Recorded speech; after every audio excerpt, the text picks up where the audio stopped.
Hello and नमस्कार everyone, आप सबका स्वागत है आपके अपने channel shake off limitless education में। Previous year question paper first हम डिस्कस कर चुके हैं। आज हम सेकंड डिस्कस करेंगे और सेकंड का आज हमारा फर्स्ट क्वेश्चन है, that is find the missing term in the following letter series. आपको लेटर सीरीज गिवन है और हमें यहाँ पे मिसिंग टर्म फाइंड आउट करनी है।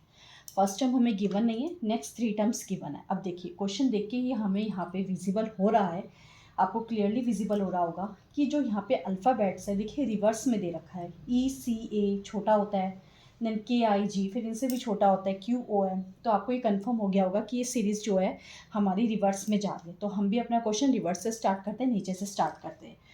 देखिए यहाँ क्या गिवन है आपको, A then C then E।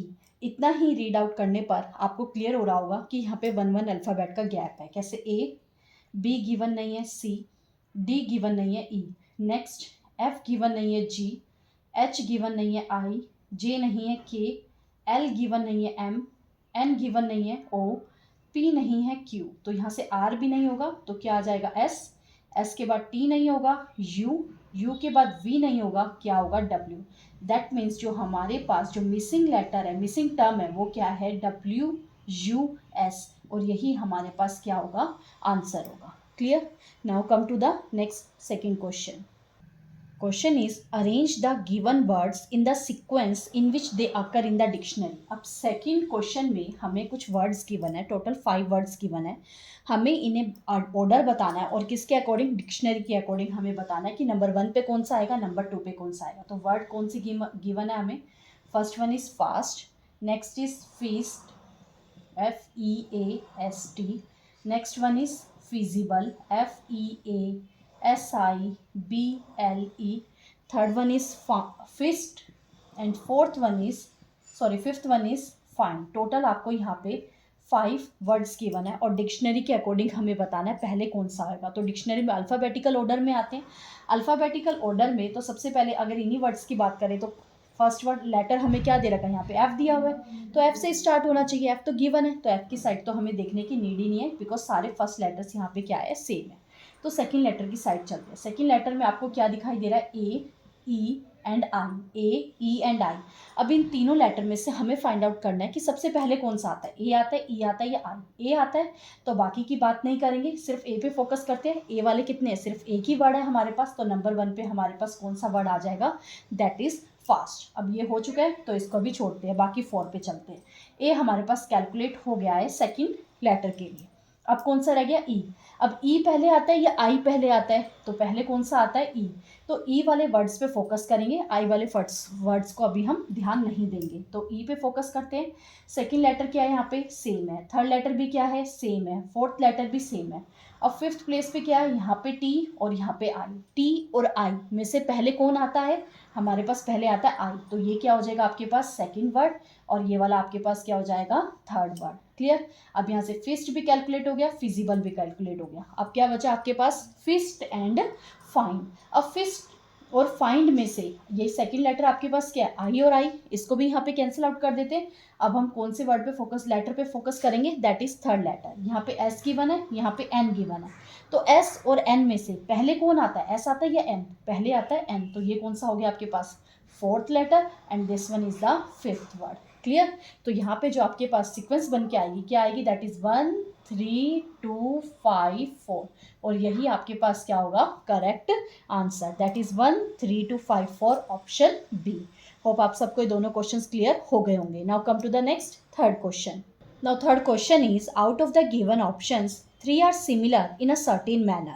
However, one option is not like the other 3. Select the option which is different from the rest. अब यहाँ पे हमें टोटल 4 वर्ड्स गिवन है और कह रहा है 3 वर्ड्स तो सेम कैटेगरी के हैं और एक वर्ड जो है वो डिफरेंट है। तो अब हमें बताना है वो वर्ड डिफरेंट, वो वर्ड कौन सा है। और हमें यहाँ से पूछा तो नहीं गया रीज़न, लेकिन हमें रीज़न भी पता होना चाहिए कि वो वर्ड डिफरेंट क्यों है। तो देखिए 4 वर्ड कौन से हैं, number 1 is orange, next one is pomegranate, third one is banana and fourth one is watermelon. अब देखिए यहाँ पे जो फर्स्ट इन 4 वेजिटेबल्स को देख के जो मेरे माइंड में आ रहा है वो आ रहा है मेजरिंग। मेजरिंग यानी कि जब आप मार्केट में यहाँ परचेज करने जाते हैं इन 4 फ्रूट में से कोई भी, तो आप ऑरेंज को भी क्या करते हैं, मेज़र करते हैं, वो केजी में आपको मेज़र करके देता है। सेम ऐसे ही आपको वहाँ पे मेजरिंग करके देता है पोमीग्रेनेट का भी। बट बनाना का क्या करता है, वो बनाना को डज़न के हिसाब से देता है, वहाँ पे उसे तोलता नहीं है, मेज़र नहीं करता है। वाटरमेलन को भी मेज़र करता है, 1 केजी का है, 2 केजी का है, 3 केजी का है, बट बनानास को वहाँ पे नहीं तोला जाता है, मेज़र नहीं करा जाता है, उन्हें काउंट करा जाता है। इसीलिए हम यहाँ पे अगर मेज़रिंग के अकॉर्डिंग देखें तो सबसे डिफरेंट यहाँ पे कौन-सा रहेगा, दैट इज़ बनाना। तो आपका करेक्ट ऑप्शन क्या हो जाएगा, that is C, banana. Hope आप सबको ये क्वेश्चन क्लियर हो गया होगा। Now come to the next, fourth question. Fourth question is, out of the given options 3 are similar in a certain manner. Same वही है जैसे थर्ड क्वेश्चन में आपको गिवन था, टोटल 4 आपको यहाँ पे गिवन है ऑप्शंस, जिसमें से 3 तो सर्टेन मैनर में है और एक डिफरेंट है, बताना है वो कौन सा है। तो देखते हैं, फर्स्ट ऑप्शन में हमें गिवन है बिहार एंड पटना। अगर बिहार और पटना की बात करें तो इन दोनों का हमें रिलेशन पता है कि एक स्टेट है and second one it's capital. Now next B option is Jharkhand and Ranchi, ये भी सेम सर्टेन मैनर में है। क्या चीज़ बोल रहा है, झारखंड क्या स्टेट और रांची क्या उसकी capital. Next one is Uttar Pradesh. अब उत्तर प्रदेश क्या है, आपके पास यहाँ पे स्टेट है and next Lucknow is the capital. Fourth option में आपको गिवन है हरियाणा एंड गुड़गांव। हरियाणा यहाँ पे क्या है, स्टेट है, बट गुड़गांव आपके पास हरियाणा की कैपिटल नहीं है। हरियाणा की कैपिटल क्या होती है, चंडीगढ़। तो यहाँ पे जो आपके पास डिफरेंट ऑप्शन रहने वाला है तो वो कौन सा है, ऑप्शन डी। और यही आपके पास क्या है, इनकरेक्ट है, यानी कि डिफरेंट है। तो करेक्ट आंसर आपका कौन सा हो जाएगा, that is option D, Haryana Gurgaon. और करेक्ट आंसर क्या आना चाहिए था, हरियाणा की कैपिटल क्या है, Chandigarh. Clear. Now come to the next, fifth question. Fifth question में हमें क्या गिवन है, select the option that is related to the third term on the same basis as a second term is related to the first one. देखिए question में आपको given है, total 4 words आपको given है। कह रहा है जो सेकेंड वर्ड है वो फर्स्ट से रिलेट कर रहा है, अब हमें ऐसे ही फोर्थ वर्ड बता रहा है जो कि थर्ड से रिलेट कर रहा हो। तो देखते हैं हमें वर्ड्स कौन से गिवन है। नंबर 1 पे हमें गिवन है ऑप्थेमेलोजिस्ट और उसका रिलेशन हमें बताया हुआ है आइज से। तो इन दोनों का क्या रिलेशन है देखते हैं।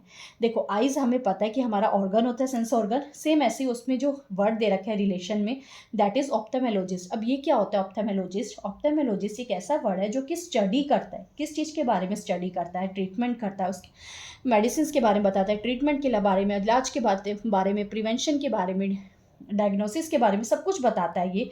तो वो चीज़ किससे रिलेटेड होती है, कौन से पार्ट से, दैट इज आइज। तो ये हमारे पास बोल रहा है कि जो एक ऐसी ब्रांच जो कि स्टडी करती है, ट्रीटमेंट करती है आइज से रिलेटेड, उसको हम बोलते हैं ऑप्थेमेलोजिस्ट। तो यहाँ पे स्टडी से रिलेटेड आपको रिलेशन दे रखा है। थर्ड वन में आपको दे रखा है कार्डियोलॉजिस्ट। अब कार्डियोलॉजिस्ट क्या होता है, ये कौन सी स्टडी होती है, ये स्टडी करता है हार्ट से रिलेटेड।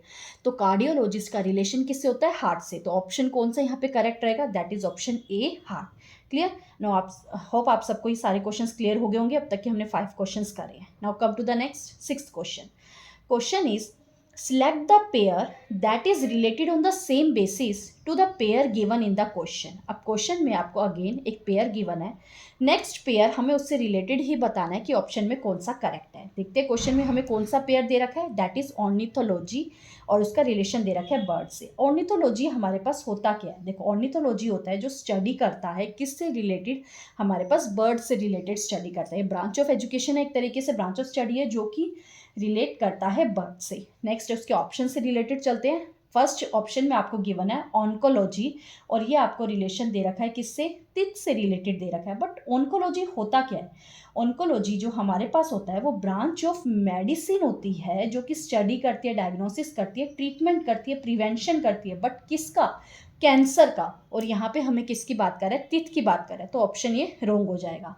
नेक्स्ट ऑप्शन बी में हमें दे रखा है प्लैनेटोलॉजीज एंड फॉसिल्स। अब ये फॉसिल्स क्या होता है, और यहाँ पे ये जो आपको प्लैनेटोलॉजीज दे रखा है ये क्या चीज़ होती है, देखो ये हमारे पास जो दे रखा है planetologies, that is study of the life on earth. ये अर्थ के ऊपर लाइफ से रिलेटेड होता है, बट थ्रू फॉसिल्स। जो हम यहाँ पे लाइफ को फाइंड आउट करते हैं अर्थ के ऊपर, वो किससे रिलेटेड फाइंड आउट करते हैं, फॉसिल से रिलेटेड फाइंड आउट करते हैं। तो आपके पास यहाँ पे ये ऑप्शन करेक्ट हो सकता है। नेक्स्ट सी ऑप्शन पे चलते हैं, दैट इज बोटेनी और इसका हमें रिलेशन दे रखा है एनिमल से, बट नहीं बोटेनी तो प्लांट से रिलेटेड होता है, तो ये भी रॉन्ग हो गया। नेक्स्ट आपको ऑप्शन दे रखा है एनाटोमी, यहाँ पे आपको ये प्लांट से रिलेटेड दे रखा है, बट ये भी गलत है। जो एनाटोमी होता है दैट इज बॉडी स्ट्रक्चर के बारे में हमें बताता है, उसके बारे में स्टडी करता है। ह्यूमन बॉडी के बॉडी स्ट्रक्चर से रिलेटेड, उसके पार्ट से रिलेटेड स्टडी करता है। बट यहाँ प्लांट्स की बात कर रहा है, तो ये भी ऑप्शन गलत हो गया। तो यहाँ पे जो हमारे पास करेक्ट ऑप्शन है वो क्या है, दैट इज ऑप्शन बी। और क्या है वो ऑप्शन, प्लेनेटोलॉजी, और वो किससे रिलेटेड है, फॉसिल से रिलेटेड है। होप आप सबको 6th क्वेश्चन भी क्लियर हो गया होगा। Now come to the next 7th question. Now question 7th is, in a certain code language, if businessman is called doctor, doctor is called engineer, engineer is called lawyer, lawyer is called manager, and manager is called accountant, then who treats the patients? ठीक है, तो देखते हैं पहले हमें question में क्या given है। देखिए क्वेश्चन में हमें फाइंड आउट करना है कि then who treats the patient. अब यहाँ पे पेशेंट को, जनरल लाइफ में पेशेंट को कौन ट्रीट करता है, डॉक्टर। बट क्वेश्चन में हमें गिवन है कि doctor is called engineer, doctor को इंजीनियर बोला जाएगा। क्वेश्चन में हमें ऐसे मान के चलना है कि डॉक्टर नहीं है, डॉक्टर को इंजीनियर बोला जाएगा। तो यहाँ पे क्वेश्चन में पूछा गया था हु ट्रीट्स द पेशेंट, तो हमारा आंसर क्या आ जाएगा, that is engineer. Clear, hope आप सबको ये क्वेश्चन क्लियर हो गए होंगे। जब भी ऐसे इस कोड वाले क्वेश्चन आएंगे जो आपसे डायरेक्ट पूछा जाएगा वो आंसर नहीं होता, उन्हें जो बोला जाएगा वो आंसर होता है। दैट मीन्स ये राइट हैंड साइड वाले आपके आंसर्स होते हैं। Now come to the next 8th question. Now 8th question is, in a certain code language, instructions is coded as this. Then what is the code for ingredient? अब यहाँ पे हमें word given है, 2 words given है। First word का हमें code given है, second word का कोड हमें गिवन नहीं है। तो देखिए 8th क्वेश्चन में हमें जो फर्स्ट वर्ड गिवन है दैट इज इंस्ट्रक्शंस, INSTRUCTIONS,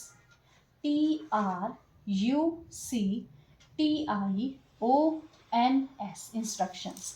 और कोड आपको यहाँ पे क्या गिवन है, that is URTS NISN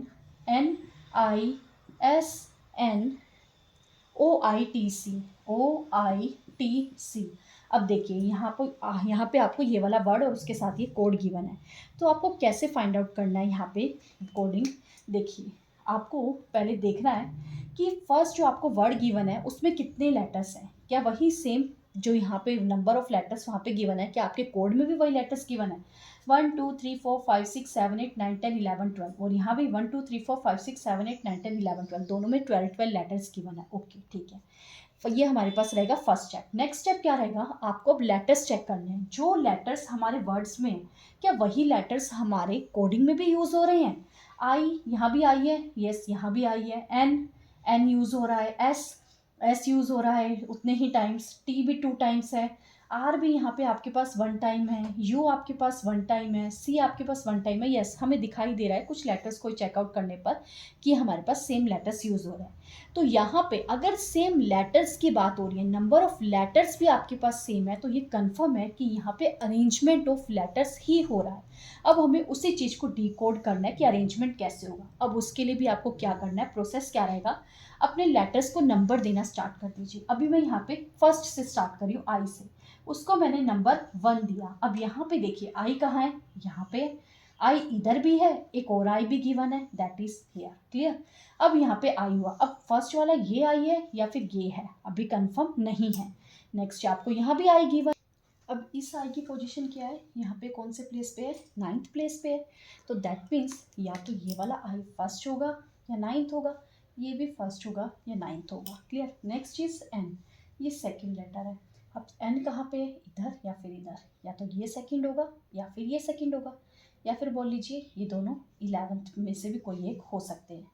next is S, S कहाँ पे है, ये राइट एस, ये 3rd नंबर पे आ रहा है, या फिर आप बोल लीजिए ये वाला 3rd होगा, या फिर ये 12th होगा, ये 12th होगा। अगर मैं इन तीनों से ही चेक करने की यहाँ पे ट्राई करूँ तो 1 2 3, तो देखिए आपको दिखाई दे रहा है 1 2 3 जा रहा है। यहाँ पे चेक कीजिए, अगर मैं इन्हें 1 2 3 मानूँ, 1 2 3, एक गैप आ रहा है, गैप आने से अब मेरे को लग रहा है कि ये वाला ज़्यादा क्लैरिफाई दे रहा है रेदर देन दिस। तो अब क्या करते हैं कि 3 करेक्ट जा रहे हैं, 4th भी एक बार चेक कर लेते हो क्लैरिफिकेशन के लिए। ये 3rd हो गया, ये 4th, टी, यस यहाँ पे 4th आ रहा है, या तो फिर ये 4th होगा।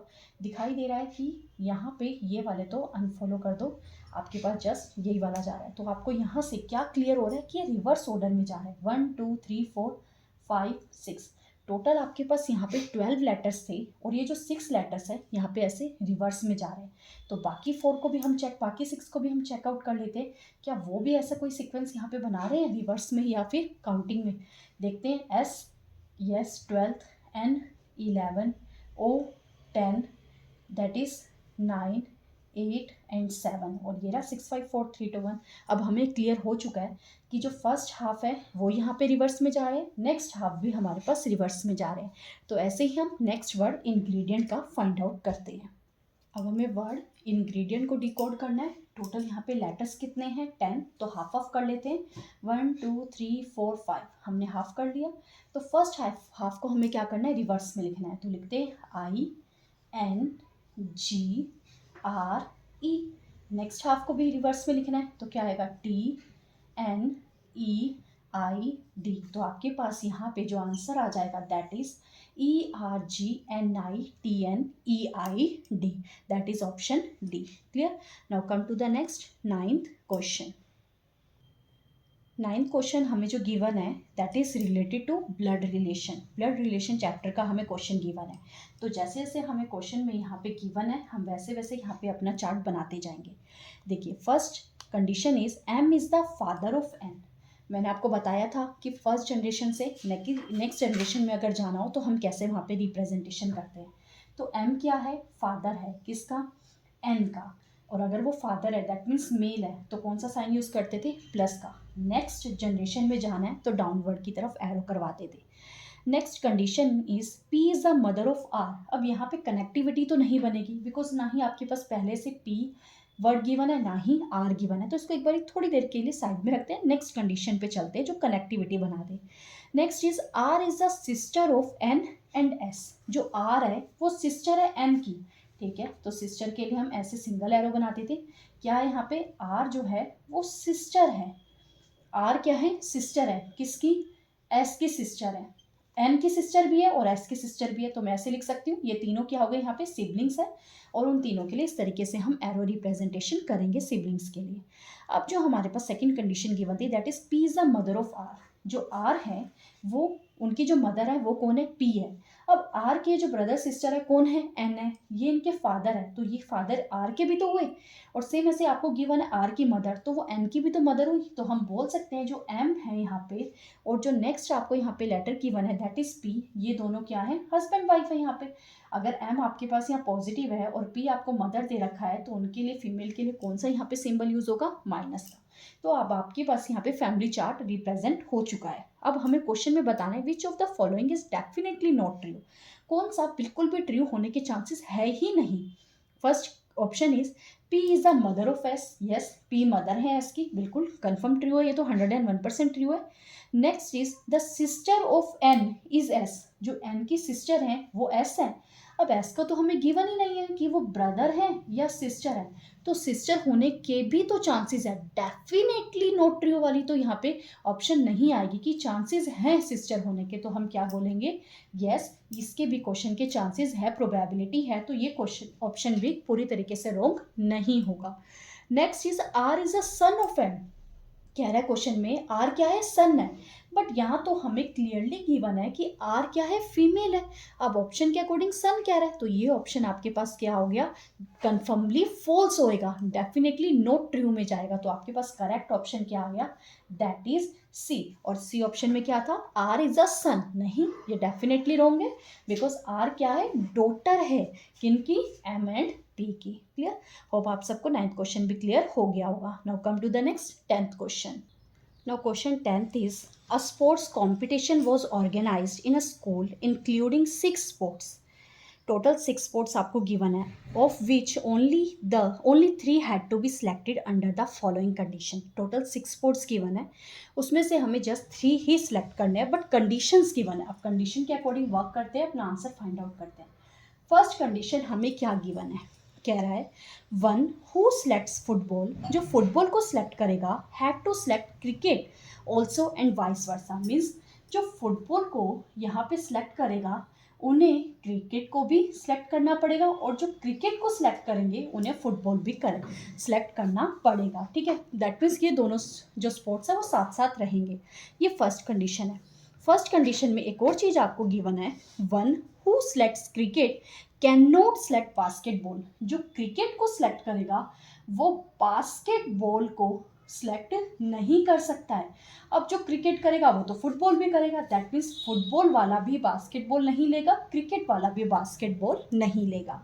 फर्स्ट कंडीशन होप आप सबको क्लियर होगी। Now next condition, one who selects badminton और टेनिस, यानी जो बैडमिंटन सेलेक्ट करता है या फिर टेनिस सेलेक्ट कर रहा है, कैन नॉट सेलेक्ट वॉलीबॉल। क्या कह रहा है क्वेश्चन में, जो बैडमिंटन सेलेक्ट कर रहा है वो वॉलीबॉल को सिलेक्ट नहीं कर सकता।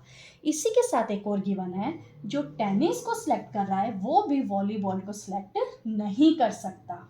Now next third condition, if a student select volleyball as one of the sports then the other two sports can be, कह रहा है अगर क्वेश्चन में स्टूडेंट अगर वॉलीबॉल को सिलेक्ट कर रहा है तो अदर टू स्पोर्ट्स कौन से होंगे हमें वो फाइंड आउट करने हैं। टोटल 6 स्पोर्ट्स है, एक स्पोर्ट्स तो उन्होंने हमें यहाँ पे दे दिया बिल्कुल confirm, that is volleyball. Other 5 को अब देखते हैं। वॉलीबॉल के साथ अगर मैं फर्स्ट, अदर 5 कौन से है, 1 2 3 4 5। अब 1 बाय 1 इन्हें चेक करती हूँ। वॉलीबॉल के साथ टेनिस, उसे तो पहले ही मना कर दिया, नॉट पॉसिबल। वॉलीबॉल के साथ बैडमिंटन, नहीं, पहले ही मना कर दिया, not possible.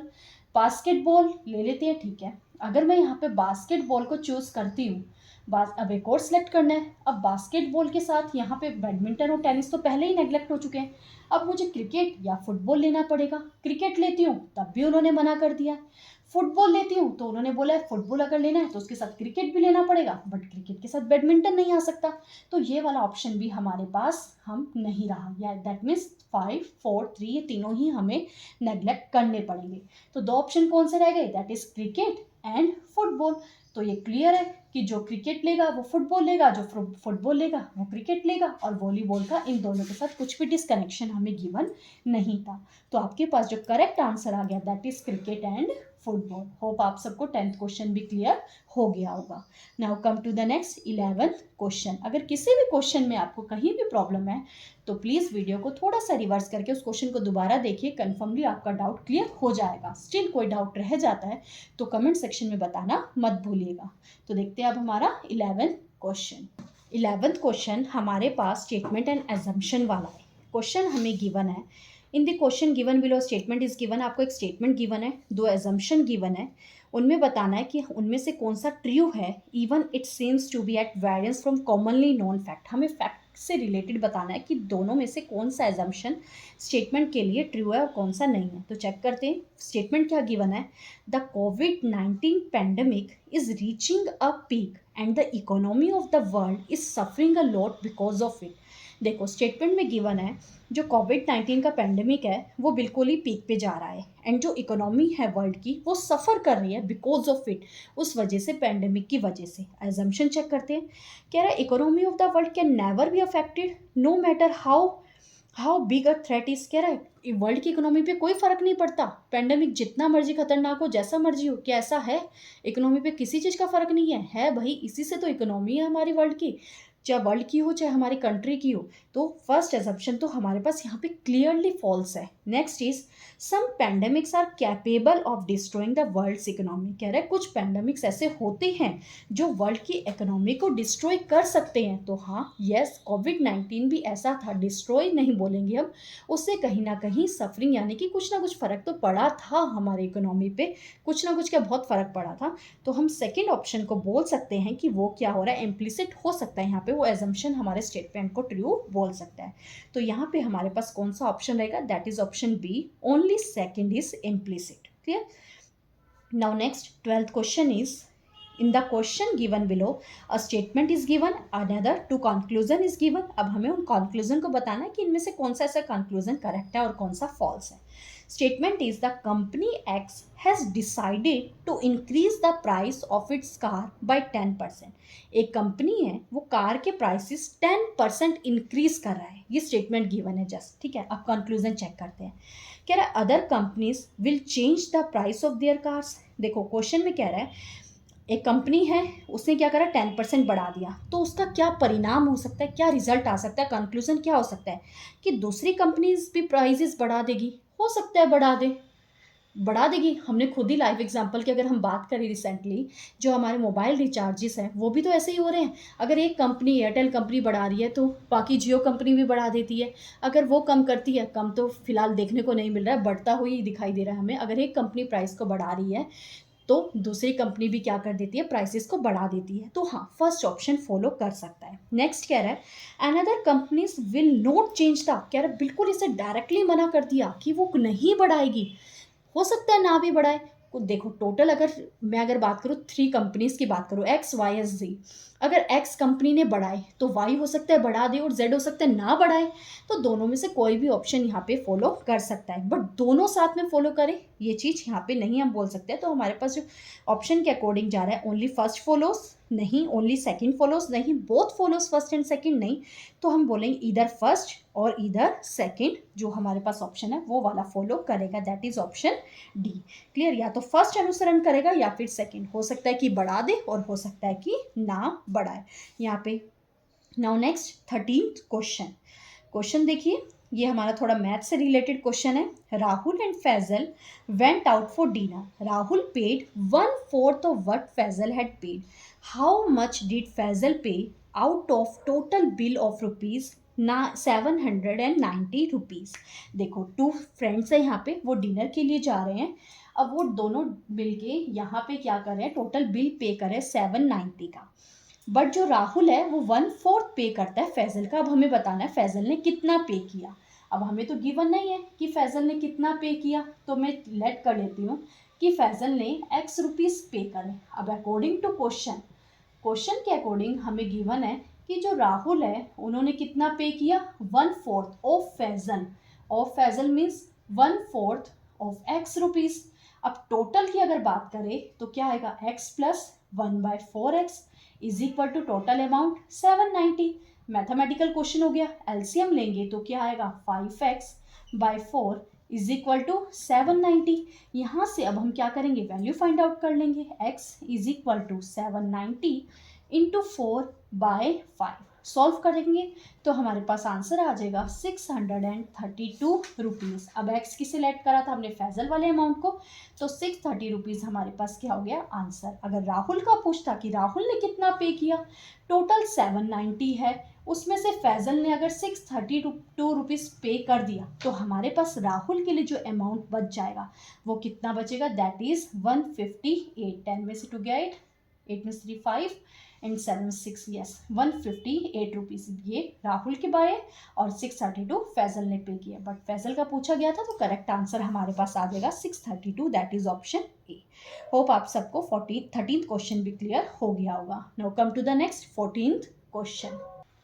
Question is find the missing term in the following number series. अब 14th क्वेश्चन भी मैथमेटिकल है, रीजनिंग में भी इस टाइप के क्वेश्चंस आ जाते हैं। तो 14th क्वेश्चन में हमें नंबर सीरीज गिवन है, मिसिंग टर्म फाइंड आउट करना है। तो देखिए क्या गिवन है, 32, नेक्स्ट टर्म इज 64, 16 इतना लिखने पर ही दिखाई दे रहा है, कभी बढ़ रहा है कभी घट रहा है। Next is not given 8, 16 and 4। अब देखिए यहाँ पे आपको सीरीज देख के क्लियरली विजिबल हो रहा है कि टर्म क्या कर रही है, बढ़ रही है देन घट रही है, फिर कुछ ना कुछ बढ़ेगी फिर घट गई, फिर बढ़ेगी फिर घट गई। तो आपको यहाँ पे क्लियरली विजिबल है कि ये अल्टरनेटिंग सीरीज यहाँ पे फॉलो कर रही है। तो अल्टरनेटिंग सीरीज में भी आपको दिखाई दे रहा है कि फर्स्ट आपके पास क्या यहाँ पे बड़ा नंबर है, फिर उसके बाद क्या हो रहा है, छोटे छोटे नंबर हो रहे हैं। या तो आप रिवर्स से स्टार्ट कर लीजिए, रिवर्स से स्टार्ट करेंगे तो आपको ज़्यादा क्लियर हो जाएगा, और या फिर आप ऐसी स्टार्टिंग से भी करेंगे तब भी कोई क्लियर नहीं, और तब भी कोई डाउट नहीं है, कोई भी कंफ्यूजन नहीं होगी। मैं आपको रिवर्स से बता रही हूँ इसमें, ठीक है। तो अल्टरनेटिंग मुझे दिखाई दे रहा है क्लियर, तो अल्टरनेटिंग को ही पहले मार्क कर लेते हैं, ठीक है। अब देखिए इस अल्टरनेटिंग में आपको कोई रिलेशन दिखाई दे रहा है, 4, 8, 16, 32 क्लियरली देखते ही विजिबल हो रहा है कि ये सब क्या हो रहा है, डबल हो रहे हैं, दैट मीन्स 2 से मल्टीप्लाई हो रहे हैं। और अगर आप इसे यहाँ से ऐसे फॉलो करेंगे तो आपको क्लियरली विजिबल हो जाएगा, तो वो क्या कर रहे हैं, डिवाइड बाय 2 हो रहे हैं, ठीक है। अब चेकआउट करते हैं, 4 इंटू 2 8, 8 इंटू 2 16, 16 इंटू 2 32, ठीक है। बाकी जो नंबर्स बच गए उनका चेक करते हैं। 16 के बाद आपको नेक्स्ट गिवन नहीं है, नेक्स्ट 64। अब यहाँ पे जो आपका पहले वाली सीरीज का निकल के आया इंटू 2, एक बार उसी को यहाँ पे लिख के देख लेते हैं क्या उससे फॉलो करेगा। मल्टीप्लाई 2 करके देखते हैं क्या था, 16 इंटू 2 इज 32, अगर ये 32 का डबल हो रहा है दैट मीन्स यही वाला ही आपके पास कोडिंग होगी। 32 का मल्टीपल ये 64 हो रहा है, तो आपको यहाँ से क्लियर हो गया जो आपके पास मिसिंग टर्म है दैट इज 32। अल्टरनेटिंग सीरीज बना रहा था ये। कैसे पता लगा अल्टरनेटिंग सीरीज है? नंबर बढ़ रहा है घट रहा है, कभी असेंडिंग है कभी डिसेंडिंग है, इसलिए हमने सीरीज को सेपरेट करा। जो बढ़ रहे थे उनको अलग लिखा, जो घट रहे थे उन्हें अलग लिखा, फिर हमने वहाँ से कोड को डिकोड करा कि वो किस तरीके से वहाँ पे फॉलो कर रहा है। Clear? Now correct answer is 32। Now come to the next 15th question. Now 15th question Venn diagram से रिलेटेड है। Which of the following Venn diagrams best represent the relationship between French, Hindi and language. यहाँ पे आपको 15th question में 3 words given है, French, Hindi and next is language. Clear? अब हमें क्या बताना है, 3 वर्ड से रिलेटेड हमें वेन डायग्राम बनाना है। तो आपको इन वर्ड्स में देखना है कि सबसे जो बिगर कैटेगरी है वो किसकी होती है, फ्रेंच की, हिंदी की या लैंग्वेज की। देखते ही पता लग रहा है लैंग्वेज की, तो लैंग्वेज को बिगर सर्कल बनाना है। ये तो हो गया। नेक्स्ट फ्रेंच और हिंदी, क्या इन दोनों का कोई रिलेशन है, कनेक्टेड है? नहीं, कोई रिलेशन नहीं है, दोनों का दूर दूर तक कोई रिलेशन। तो ये दोनों क्या होंगे, डिफरेंट डिफरेंट यहाँ पे रिप्रेजेंट होंगे। अब ये दोनों क्या है, इस सर्कल के अंदर क्यों आए, बिकॉज ये दोनों क्या है, लैंग्वेज है। तो क्या होगा, ये बिगर सर्कल लैंग्वेज को रिप्रेजेंट करेगा, और ये दोनों क्या है, लैंग्वेज है, इसीलिए इस लैंग्वेज के अंदर हमने इसे रिप्रेजेंट करा है। ये this is one is French and this one is Hindi, दोनों में कोई रिलेशन नहीं है, सिर्फ 2 डिफरेंट डिफरेंट सर्कल बने हैं। Next 16th question. 16th question भी जो हमारे पास गिवन है वो भी वेन डायग्राम से रिलेटेड है। अब 16th क्वेश्चन में जो आपको वर्ड गिवन है that is human beings, next word is engineers and next one is divorcee. देखो अब यहाँ पे आपको बिगर कैटेगरी फाइंड आउट करनी है। अब जो इंजीनियर्स है, डाइवोर्सी है, वो दोनों ही क्या होते हैं, ह्यूमन बींग होते हैं, तो बिगर सर्कल हमारे पास आ गया ह्यूमन बींग का। अब बात करते हैं इंजीनियर्स और डाइवोर्सी की, क्या दोनों में कोई रिलेशन है? हाँ जी है। क्या इंजीनियर्स डाइवोर्स नहीं लेते हैं, वो डाइवोर्सी नहीं हो सकते? हो सकते हैं। क्या जो डाइवोर्स लेते हैं वो इंजीनियर्स नहीं हो सकते? हो सकते हैं, बट सारे नहीं हो सकते, कुछ हो सकते हैं। तो ये दोनों क्या होंगे, कनेक्टेड होंगे। कैसे कनेक्ट होंगे, इस तरीके से कि ये हमने इंजीनियर्स मान लिया, ये डाइवोर्सी मान ली, और ये वाला जो पार्ट है ये शो करेगा that some engineers can be divorcee and some divorcee can be engineers. तो ये वाला हमारे पास इन तीनों वर्ड्स के लिए वेन डायग्राम रहेगा। होप आपको 15th और 16th क्वेश्चन वेन डायग्राम से रिलेटेड क्लियर हो गए होंगे। Now come to the next 17th question. अब जो 17th क्वेश्चन है ये भी आपको फिगर से रिलेटेड है। देखिए 17th क्वेश्चन की फिगर में आपको टोटल यहाँ पे 5 फिगर्स गिवन है, और 5 फिगर से कनेक्टेड हमें 6th वन बताना है कि ऑप्शन में से कौन सा करेक्ट है। देखो तो ध्यान से देखिए, फर्स्ट जो आपको गिवन है उसमें सारे हमें सिंबल्स दिखाई दे रहे हैं कि सारे सिंबल्स कैसे हैं, डाउनवर्ड्स हैं। क्लियर? नेक्स्ट टोटल कितने सिंबल्स हैं यहाँ पे, 5 ही हैं, तो मैं आपको 5 ही रिप्रेजेंट करके दिखाती हूँ। 1 2 3 4 5 सारे डाउनवर्ड्स हैं। नेक्स्ट जो आपको फिगर गिवन है उसमें ये फर्स्ट वाला ओपन अप होके अपवर्ड हो रहा है। नेक्स्ट फिगर को ध्यान से देखिए, उसमें क्या हो रहा है, ये वाला अपवर्ड जा रहा है। नेक्स्ट फिगर में क्या हो रहा है, ये वाला अपवर्ड जा रहा है। नेक्स्ट फिगर में ये वाला अपवर्ड जा रहा है। तो फिर नेक्स्ट क्या होगा, कौन सा यहाँ पे रूल फॉलो कर रहा है, तो नेक्स्ट फिगर में आपके पास ये वाला अपवर्ड हो जाएगा, तो ये वाला आपके पास क्या होगा, correct answer, and that is option D. Clear? Now come to the next question number 18th question भी हमारे पास फिगर वाला है, देखते हैं। 18th question figure based. First जो हमें यहाँ पे सिंबल गिवन है उसे ध्यान से देखते हैं, आपको क्या गिवन। नाउ क्वेश्चन 18th में भी हमें फिगर बेस्ड क्वेश्चन गिवन है। There is a certain relationship in between figure A and B. Find the figure from the option which bears the same relation with figure C. A और B का हमें relation given है। अब हमें option D में एक ऐसा find out करना है जो कि ऑप्शन सी से क्या हो, हमारे पास रिलेशन बना रहा हो। तो देखते हैं क्वेश्चन।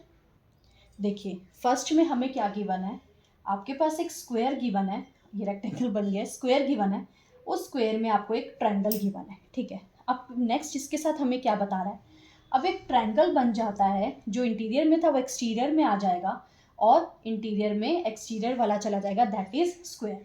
और ये हमारे पास क्या हो रहा है, शेडेड है। ठीक है, ब्लैक कलर का है। अब हमें ऐसे ही रिलेशन बताना है। अब आपको थर्ड में क्या गिवन है, एक्सटीरियर में आपको पेंटागन गिवन है और इंटीरियर में आपको एक सर्कल गिवन है। तो यहाँ से आप रिलेट कर सकते हैं कि एक्सटीरियर में आपके पास क्या जाएगा, सर्कल जाएगा। तो सर्कल वाला हमारे पास क्या ऐसा कोई ऑप्शन है जहाँ पे सर्कल बाहर हो? हाँ, एक ही ऑप्शन है और वो है ऑप्शन सी। तो हम बोल सकते हैं कि ऑप्शन सी आपके पास यहाँ पे गिवन है, तो यही आपके पास क्या रहेगा, करेक्ट आंसर रहेगा। आगे चेक करने की नीड ही नहीं है। इन केस अगर आपको और भी ऑप्शन चेक करने हैं तो कैसे पता लगेगा?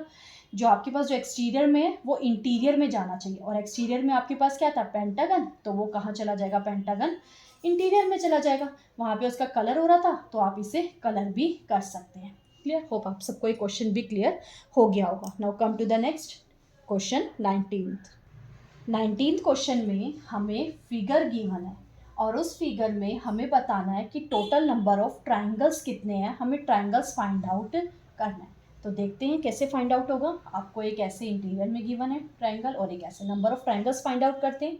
1 2 3, लेफ्ट हैंड साइड पे 3 बन रहे हैं single single, right hand side पे 4 5 6 सिंगल सिंगल हो गए। अब डबल डबल चेक करते हैं, 7 एंड दिस वन इज 8, यहाँ से इन दोनों का 9 और यहाँ से इन दोनों का 10। और कोई बन रहा है डबल डबल में? नहीं, टोटल 10 हो चुके हैं। अब 3 3 का चेक करते हैं, 3 3 से कोई बन रहा है? यस, ये बिगर ट्रायंगल बन रहा है आपके पास जहाँ पे ये 4 इंक्लूड, ये वाला फिगर प्लस ये दोनों फिगर इंक्लूड करा 11, तो एक इस टाइप से भी हो रहा है 12। तो आपके पास यहाँ पे क्या आ जाएगा, total 12। Answer that is option D.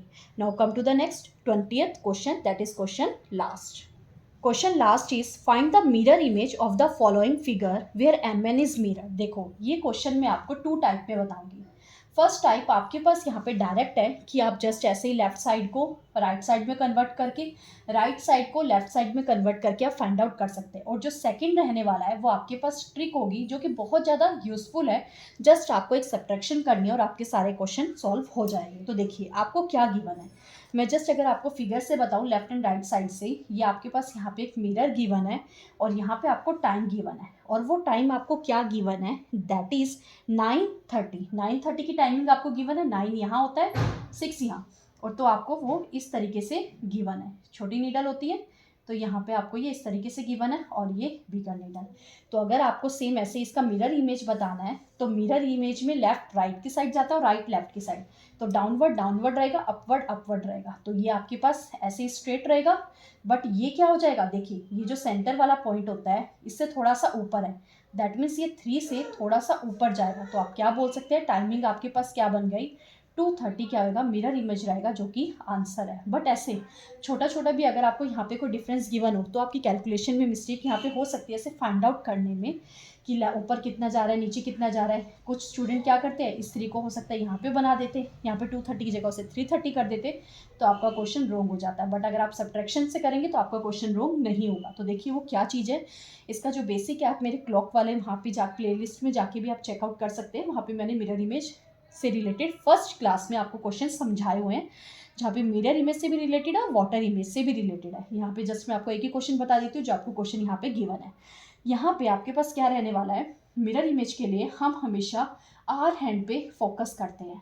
ठीक है, आर हैंड पे हम 2 वैल्यूज़ देखते हैं कि वो जो टाइमिंग है लेस देन 12 o'clock है या फिर ग्रेटर देन 12 o'clock है। अब यहाँ तो टाइमिंग आपको 9:30 दे रखा है, दैट मीन्स वो लेस देन 12 o'clock है। जब लेस देन 12 o'clock रहता है तब हमारे पास वैल्यू रहती है दैट इज 11:60। तो आपको क्या करना है, इस बेस वैल्यू में से जो आपका रियल टाइमिंग है उसको जस्ट सब्ट्रैक्ट करवाना है। तो आपके पास जो रियल टाइम है दैट इज 9:30, और जो आपके पास यहाँ पे ये जो बेस वैल्यू दे रखी है दैट इज 11:60, उसमें से सब्ट्रैक्ट करवाइए तो आपके पास क्या आएगा, 30 and 2। तो आपके पास ये क्या आ गया, मिरर टाइमिंग आ गई, that is 2:30 and it's your answer. Clear? Hope आप सबको ये क्वेश्चन क्लियर हो गए होंगे, कोई डाउट नहीं होगा। आज हमने 20 क्वेश्चन पेपर सेकंड को डिस्कस कर लिया है। नेक्स्ट वीडियो में हम थर्ड पेपर के साथ आएंगे और वहाँ पे और भी क्वेश्चंस को डिस्कस करेंगे। होप आप सबको एक क्लास अच्छी लगी हो। अगर क्लास अच्छी लगी है तो वीडियो को लाइक करना मत भूलिएगा, और अगर चैनल पे फर्स्ट टाइम आए तो चैनल को सब्सक्राइब करना भी मत भूलिएगा। Thank you.